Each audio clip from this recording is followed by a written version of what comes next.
Thank you. Gosh, that was beautiful. So welcome, everybody. Good to see you here today. February, and we've been talking about love. And not so much romantic love, but the love of God. That love that comes from our Creator, that's within each of us, and that it's the love that can get us where we want to go. It's our life support. It's our all. So we took the word love, broke it up, of course, as we do, into L-O-V-E, and Debbie talked the first Sunday about living with light and laughter and how important that is to have that lightness in our life and to go through our life with lightness of heart. I talked the next week about omnipresence, omnipotence, and omniscience, and how all of those qualities of God are qualities within each of us. And then last week, Debbie talked about vibrating with vision and vitality, and today I'm talking about enlightened enthusiasm. So that's kind of a blueprint of what our February is like. So there's an author called David Hawkins, and he wrote a book called Power versus Force. Many of you have read it. There's this guy in my prison circle. I go to the prisons and take this message to the prisons, and we have a circle of 8 to 15 guys every week, every Tuesday. Either I go with Monty or Colleen, and now Alicia's going to start to go with us. She's coming on Tuesday nights. So one of the guys, you think of these hardened criminals in there, and yet one of the guys he was carrying around a book, Power versus Force. I said, have you read that? He says, I read it, and I just started reading it all over again, so I read it the second time, and I'm going to read it again. These guys that, yes, they've made mistakes, they're in there, but there's a redeemable something in them, and we love to have them in our circles and have them share their faith with us, and we love to remind them that light, that creative light, that's all there is within each and every person. Each and every person, even in that circle of people who are in there being punished for horrible deeds that they have done. So in his book, Power versus Force, he talks about vibration of different things. And he tells us that love has a very high vibration. Joy has a very high vibration. And so we're talking today about this enlightened enthusiasm as a way to embrace and express these emotions of joy. And this is what we're here for, I think, to let that very power that created us experience life in, through, and as its creation. So today we're going to be talking about some keys to creating a life of enlightened enthusiasm, and I'm going to use some quotes by a master and a yogi. And to begin with, there's a very powerful yogi, and he said this. He said, "Love is the most important thing in the world. But baseball is pretty good too." And of course, we're talking about Yogi Berra, and we'll hear a little bit more from Yogi later. But right now, I want to get this vibration stuff going, and so I'm going to ask you. Normally, I don't ask for participation from you guys, but I thought that we're talking about vibration, it's a good thing. So what I'm going to ask is I'm going to ask the people on this side of this aisle to repeat after me, enlightened, and on this side, enthusiasm. So when I do this, I'm going to say enlightened, and you say it after me. Okay, enlightened. Enthusiasm. Enlightened.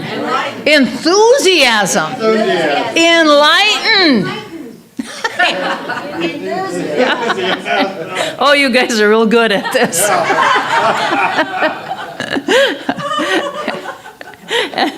And now I'm going to repeat what Charles Fillmore said. Now, Charles Fillmore was the founder of the Unity Church. They're very much in the same belief system as we have. And this is what he says. I fairly sizzle with joy and enthusiasm and spring forth with a mighty faith to do the things that ought to be done by me. I mean, don't you just love that? What a great, and that was kind of what I was trying to elicit here. A little sizzle. We did good. We did good. We're going to get another chance to do this. We'll redeem ourselves. So the word enthusiasm, according to Webster's dictionary, ardent zeal or interest, fervor, divine inspiration. And then this Charles Fillmore wrote a book called The Revealing Word. It's a dictionary of metaphysical terms. And he describes enthusiasm this way. He says, a powerful expression of living interest. It is active and vital. Enthusiasm is another word for zeal. And zeal is a great stimulator. You cannot think of or repeat the word zeal without evoking a certain mental thrill that spurs you to action in some direction. Would you like to have not known this guy? And that whole story of he and his wife Myrtle, how they started the Unity Church, very inspirational, very miraculous, how they came up with the land, how they came up with the money, just a lot of good stuff. I also like to look at the origin of words, like the origin of the word enthusiasm comes from en and theos, God within, or God inspired. At the beginning of the year, we do a little something we call the white stone ceremony or something. So I get these white stones, I order them from someplace that supposedly come from a mine in Jerusalem, who knows, I don't know where they come from. But the idea is we write on there a word that we want to kind of be our word for the year. And many times my word for the year has been lightness of heart, because I think I, like a lot of people, take life a little too seriously sometimes, and I have to remind myself, lightness of heart. This year, I wrote of the word in spirit. It's a real word, inspirit, in spirit, and it means to transfer life into. And some of the synonyms are to buoy, to cheer, to comfort, console, embolden, energize, excite, hearten, inspire. Isn't that fun? And everybody loves to do this. We do it every year, and a lot of people put theirs up on their computer or carry it in their pocket just to remind themselves, what did I decide to focus on this year? And I like this idea of transfer life into myself, and let that light that I transfer into myself, let that radiate to everything and everyone around me. So Power Verses 4, Hawkins shares that enlightenment is the highest vibration, higher even than love or joy or peace, is enlightenment. So spiritually, enlightened means to be fully awake. And you're all familiar with this, I think you're all familiar with the story of Siddhartha Gautama. He was born 2,500 years ago, and he was born into kind of a small kingdom, and his dad held a ceremony for him 5 days after he was born, and invited 8 Brahmin scholars to come and give read the future to this little guy. And they all gave a dual prediction, and the dual prediction was this: he's either going to be a great king or a great spiritual leader. Well, the dad thought great king would be good, spiritual leader, not so much. And so to keep him from being a spiritual leader, he thought he would want to keep him from being a real compassionate person, because he thought if you're a compassionate person, you're probably going to be more likely to be a spiritual person. So what he did is this palace, of course, in those days they had these big walls for protection around him. And so the king decided, well, I'm not going to let my son out of these confines, and he's never going to see old people. He's never going to see disease, never going to see poverty everywhere he looks. So no compassion can bubble up because he's not seeing anything bad. But this kid one day he got a little curious, so he sneaked out of the confines of this wall, and he saw old age, and he saw poverty, and he saw sickness, and he saw death. And it changed him, and this is how the story goes. It's 25 years old, but probably there's element here. So shortly after that, he left home and he traveled around like these spiritual guys did at that time, trying to be enlightened, trying to find the truth, trying to find their purpose, trying to be who they thought they were supposed to be. And so he traveled around and he practiced some kind of severe self-disciplines, and he avoided indulgences. So he lived a very austere life. He was trying to really keep himself pure and simple and so forth. But he didn't seem to get enlightened. It wasn't really doing the trick for him. So he decided, well, I'm going to quit doing that, and I'm going to go on my own path. I'm just going to go within and see if I can hear that voice of spirit from within speak to me. So he goes and sits under this Bodhi tree. We've got a little guy, he's not here today, but he's like a little over a year old. Bodhi, that's his name. He sits under this Bodhi tree, and he decides to sit under that tree for 40 days until he becomes enlightened. But after 40 days sitting under this Bodhi tree, opening himself up to this enlightenment, he indeed becomes enlightened, or he becomes awake. And after that time, he was called the Buddha. And he was enlightened and shared that enlightenment, obviously, with the world. So to be enlightened, to be inspired or awakened from this love from within, and to show us our purpose, to let us know our purpose. That's kind of what we're talking about here today. So taking a page from Buddhism, we're going to talk about 3 ways that we can boost our enlightened enthusiasm. And the first, of course, is meditation. And I don't think we have to sit for 40 days and nights under a Bodhi tree. But for most of us, if we could just take 15, 20 minutes in the morning and just get in touch with that power within, just ask for guidance for that power, just stay quiet. Just say, I'm listening right now, and I'm just going to be quiet. Stuff happens when we do that. And even in Western medicine and stuff, they're doing this stuff in the hospitals. What a change this is from 50, 75 years ago, when basically meditation was introduced into the United States. So it's really come a long way, where it was kind of woo-woo for a while, now it's acceptable in the hospitals. So everybody understands the benefits that that meditation have. I did a little research. I thought I remembered somewhere along the way that there was some studies about meditation and how it could change, for instance, the crime statistics. And one of them happened in Washington, D.C., where the crime was really kind of out of control. And one of the studies, I just found this, and I would encourage you, if you're interested, you can go to the internet and find other stuff, but this is one that I came up with. They were comparing the crime rate from 2002 to 2006 to the crime rate in 2007, 2010, when they were doing this meditation to about bringing the crime rate down, not just in Washington, D.C., this was nationwide. And in that time period, it recorded a 21.1% drop in homicide and an 18.5% decrease in violent crimes overall.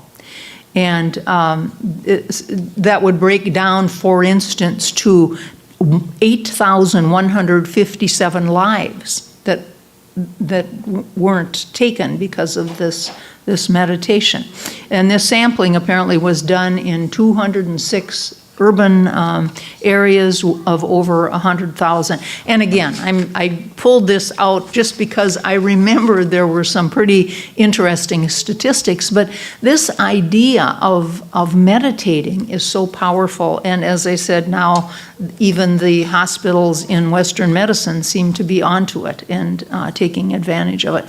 So meditation is a big deal. The second way we can boost our enlightened enthusiasm is by giving up your resistance. You know, that's very Buddhist too, to not resist.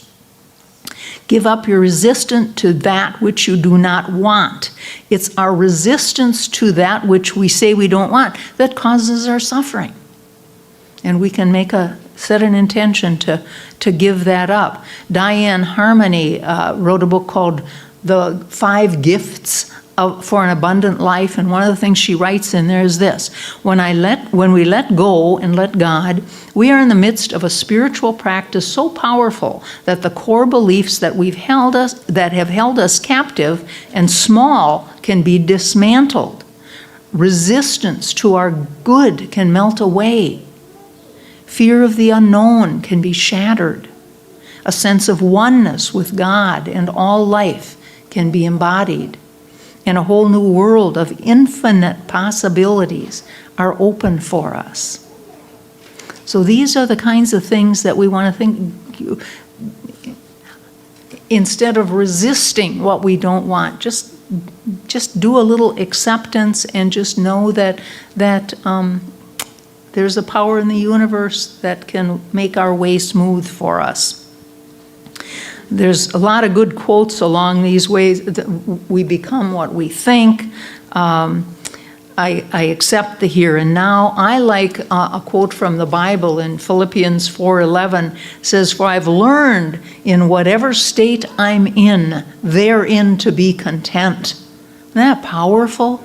Learn that in any state that I'm in, therein, no matter what my circumstance is, I can learn to be content there. And we don't want to stay there forever and build a house, and yet we don't want to be struggling. We just want to be open to our good. And the more we're open to our good, the easier our good will come to us. So some of these affirmations that we can say, I accept the here and now, here and now. We can go a step further and say, I'm excited about the here and now, here and now. And even a step further, I'm enthusiastic about the here and now, here and now. I bring my enlightened enthusiasm to the here and now, here and now. So beware of all the glorious and wonderful things in your life. This gratitude thing is such a big deal. When we are in an attitude of gratitude, we are not able to wallow in anything else. If you're feeling gratitude, you're not feeling resentment. If you're feeling gratitude, you're not worrying. It's a magical thing. I do it when I see myself going down that slippery slope of worrying about something. I think, all I have to do is get into an attitude, and really, you look around, can you think of anything to be grateful for? Almost always you can think of something to be grateful for. So it's a wonderful thing, glorious and wonderful thing in our life right now. And remember that this enlightenment is the highest vibration level there is, and it moves you to the place you want to go. You are going to be impelled along that path. Giving up resistance to that which you don't want, and bringing enlightened enthusiasm to the here and now is a way to open you up to all kinds of exciting surprises. Well, speaking of surprises, this is another yogi. Yogi Berra's wife, Carmen, said to him, Yogi, what if you die before I do? She said, you're from St. Louis, we live in New Jersey, you played ball in New York. Where do you want me to have your body buried when you die? He said, surprise me.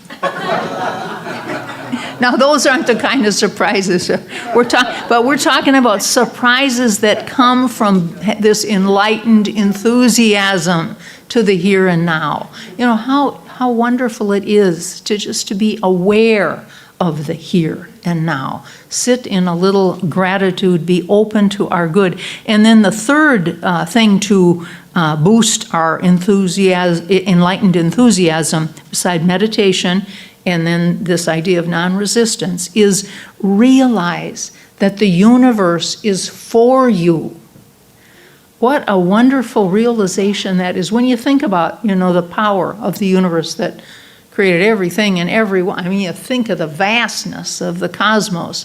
You think, that power is somehow experience of light in, through, and as me. So that universe has my back. It's not like the universe is sitting there, one false move, I'm going to smack you. That's not what's going on. The universe is saying, how, my child, can I lift you up? How can I encourage you? So when you open up yourself to this love of God, this perfect power within, this unlimited stuff, you can do what you want to do. We live in a sea of possibilities. It's just a wonderful thought. When you think about your life, you think, oh, what am I doing? Think about we live in a sea of possibilities. Anything is possible for us when we remember that very power that created everything is the power within us. Ralph Waldo Emerson said in his essay Circles, nothing great was ever achieved without enthusiasm. So we have to let ourselves feel something. We have to let ourselves get enthusiastic about life. So when is it the time to achieve some great things by experiencing this enthusiasm? Right now. Right now we can meditate. Right now we can give up resistance. Right now we can remember that the universe is for us. Okay, we're going to try this one more time. We're going to do enlightened and enthusiasm, and then I'm going to end with a quote by Charles Fuller. Yes? Are we supposed to say it with you or after? Follow me. Just after I say it, then you say it. Thank you for that. Okay, so here we go. You're going to do enlightened, and you're going to do enthusiasm. Enlightened. Enthusiasm. Enlightened. Enthusiasm. Enlightened. Enthusiasm. All right, see? Practice makes perfect, right? And so I'll just repeat what Charles Fillmore said, and that is, I fairly sizzle with joy and enthusiasm and spring forth with a mighty faith to do the things that ought to be done by me. So there it is. So I would ask you now to take a deep breath and settle in where you're sitting, and I'm going to do what we call a spiritual mind treatment. It is an affirmative prayer. I say it in first person as though it's for me, it's for you too. And I know there is that one power in the universe, and that power is peace and joy and love. It is order and balance. It's all good. And I know I am one with it.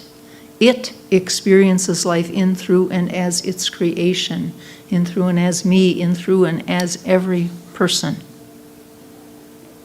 And even though I can rather easily get caught up and slide down into the slippery slope and get into a kind of a mucky rut, even though I can get the blahs from time to time or lose my fervor for life, even though that, I choose to sizzle with joy and use my abundance of energy to do those things that are mine to do.